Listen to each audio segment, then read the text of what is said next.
வணக்கம். முத்தமிழ் தொழிற்சாலை பழனியிலிருந்து வரோம். என் பேர் முத்தமிழ் செல்வன். ஆக்சுவலாக 1998 இந்த கம்பெனியை துவங்கினது. இப்போ இந்த அக்ரி எக்ஸ்போல புதுசாக அமுதம் 1216 அப்படிங்கிற மாடலும் அமுதம் 1510 அப்படிங்கிற மாடல், ரெண்டு மாடல் வந்து அறிமுகப்படுத்தியிருக்கோம். இதனுடைய பெனிஃபிட் பார்த்தீங்க அப்படின்னா, முடிச்ச மட்டையை நேரடியாக போட்டு நம்ம வந்து வேணுங்கிற அளவில் துகளை தயார் பண்ணிக்கலாம். இது கோழி பண்ணைக்கு யூஸ் பண்ணலாம். பெரும்பாலும் பார்த்தீங்கன்னா கோகோ பித்துக்கு யூஸ் ஆகுது. அப்புறம் நர்சரி ஃபார்ம், மற்றபடி சில என்ன தேவைகள் இருக்கோ அது மாதிரி எல்லாம் பயன்படுத்திக்கலாம். அமுதம் 1216 அப்படிங்கிறது பார்த்தீங்கன்னா 15 HP பவர்ல ஒரு ஷிஃப்ட்டுக்கு 1500 to 2000 கிலோ பவுடர் தயார் பண்ற மாதிரி இப்போ இந்த மிஷினை கொண்டு வந்திருக்கோம். இந்த மிஷினுடைய சிறப்பம்சம் என்னன்னு பார்த்தீங்கன்னா, அதே தானா எடுத்துக்கிற மாதிரி ஒரு செட்டப்ல இருக்கு.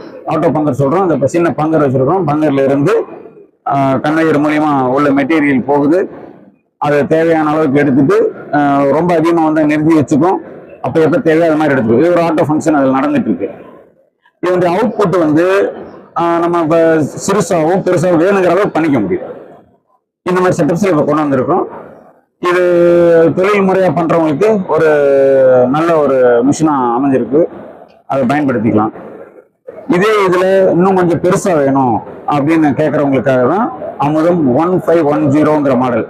இந்த மாடல் பார்த்தீங்க அப்படின்னா ஒரு ஷிஃப்ட்டுக்கு 3000 முதல் 5000. இந்த 3000 5000ங்கிறது என்ன டிஃபரன்ஸ் அப்படின்னு பார்த்தீங்கன்னா, ரொம்ப பொடியாக எடுத்தாங்கன்னா 3000 கிலோ அந்த மாதிரி வரும். அதே இது கோகோ பித் அந்த மாதிரி இவங்க வந்து அளவுகள்லாம் வேற அளவு சொல்றாங்க. அந்த மாதிரி அளவு இருக்கும் 5000 கிலோ வரைக்கும் அந்த ப்ரொடக்ஷன் கிடைக்கும். ஒரு சின்ன இடமே போதும், ரொம்ப பெரிய இடம் இல்லாமல் சின்ன இடம் போதும். உயரம் ஒரு 8 அடி, நீளம் பார்த்தீங்கன்னா ஒரு 12-13 அடி போதும். அதில் ஒரு 4 அடியில் இந்த மிஷின் வச்சுக்கலாம். தொழில் செய்யறவங்க ஒரு நல்ல ஒரு மிஷினாக இருக்கும் சார். என்னன்னு பார்த்தீங்கன்னா, இளநீ மாதிரி ஒரு மெட்டீரியல் வந்துருச்சு அப்படின்னா அதையும் யூஸ் பண்ணலாம். அதுக்கு தகுந்த மாதிரி ஸ்பேர் பார்ட்ஸை மாற்றிட்டு இளநியை நீங்கள் வெட்டி எடுத்துக்கலாம். இளநியை வெட்டும்போது உள்ள வந்து ஓடு இருக்கு, தேங்காய் ஓடு இருக்குது. இந்த ஓடெல்லாம் பார்த்தீங்கன்னா சின்னதாக வெட்டி வந்துடும். அதனால மற்ற பயன்பாடுகள் ஈஸியாக இருக்க மாதிரி இருக்கு. ரா மெட்டீரியல் பொறுத்த வரைக்கும் காஞ்ச மட்டை, பச்சை மட்டை ரெண்டுமே யூஸ் பண்ணுறோம். காஞ்சதுல ஒரு 20% ப்ளஸ் இருந்தால் பெட்ரு. 20+ ஏன் சொல்கிறோம் அப்படின்னா, 20க்கு கீழே போனால் கொஞ்சம் புகை வர மாதிரி இருக்கும். கொஞ்சம் நம்ம தண்ணியை தெளிச்சுட்டு ஓட்டிக்கிறோம். அதே போல் ஒரு 60% கீழே இருந்தால் ரொம்ப பெட்டராக இருக்கும். அந்த மாதிரி இருக்கும்போது வெட்டின உடனே அவுட்புட் நல்லா இருக்கும். 100% வந்து உள்ள சுற்றிக்கிட்டே இருக்கிற மாதிரி இருக்கும். அப்படி இல்லாமல் இந்த மாதிரி போட்டு எடுத்துக்கலாம். மிஷின் சம்பந்தமான மேலும் தொடர்புள்ள எங்களுடைய தொடர்பு எண்ணுக்கு நீங்கள் கூப்பிடலாம்.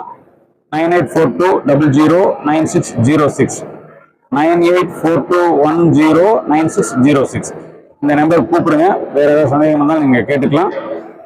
தொழில் சம்பந்தமான விஷயங்கள் தெரிஞ்சுக்கிறதுக்கு இந்த நம்பர் நீங்கள் கூப்பிடலாம்.